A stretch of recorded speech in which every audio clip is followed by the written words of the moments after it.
ಈ ರೀತಿ ದಾರಿಯಲ್ಲಿ ಆಡೋದು ಕುಡಿಯೋದು ಮಾಡಿದರೆ ನೋಡಿದವರು ಏನೆಂದು ತಿಳಿಯುತ್ತಾರೆ. ಅಷ್ಟಾದ್ರೂ ಬುದ್ಧಿ ಬೇಡ ವಾಡಿ ಬಗ್ಗೆ.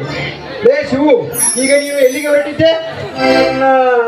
ಅದು ನಾನು ಕೆಲಸಕ್ಕಿಂತ ಹೊರಟಿದ್ನ ಅಷ್ಟರಲ್ಲಿ ಇವಳು ಬಂದ್ಬಿಟ್ಟು ಅಲ್ವಾ? ಇದಕ್ಕೇನು ಕಮ್ಮಿ ಇಲ್ಲ.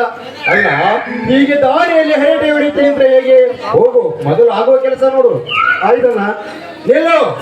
ಹೋಗುವಂದ ತಕ್ಷಣ ಹೊರಟು ಬಿಟ್ಟ. ಮೊದಲು ಇವಳನ್ನು ಕರೆದುಕೊಂಡು ಮನೆಯವರಿಗೂ ಬಿಟ್ಟು ಬಾ. ನನಗೆ ಸ್ವಲ್ಪ ಕೆಲಸ ಇದೆ, ನಾನು ಹೋಗಿ ಬರುತ್ತೇನೆ.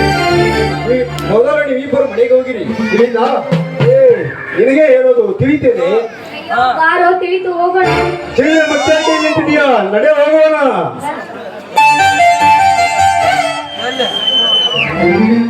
ಇದಕ್ಕೇನು ಕಮ್ಮಿ ಇಲ್ಲ. ಇಬ್ಬರು ಸೇರಿಕೊಂಡು ಬಿಟ್ರೆ ಮುಗಿದೆ ಹೋಯ್ತು. ಇಡೀ ಪ್ರಪಂಚನೇ ಮರೆತು ಬಿಡ್ತಾರೆ. ಆದರೇನು ಮಾಡುವುದು? ಇವರಿಬ್ಬರಿಟ್ಟದಂತೆ ನಮ್ಮ ಮನೆಯವರ ರಾಜೆ ಅಂತ ಇವರಿಬ್ಬರಿಗೂ ಮದುವೆ ಮಾಡಿಸಿಬಿಟ್ಟರೆ ಅಮ್ಮನಿಗೂ ಕೂಡ ಸ್ವಲ್ಪ ನೆಮ್ಮದಿ ಸಿಕ್ಕಂತಾಗುತ್ತೆ. ಅದೇ ರೀತಿ ನಾನು ಪಾಸ್ ಮಾಡಿಕೊಂಡು ಒಂದು ಒಳ್ಳೆ ಕೆಲಸವನ್ನು ಗಿಟ್ಟಿಸಿಕೊಳ್ಳಲೇಬೇಕು.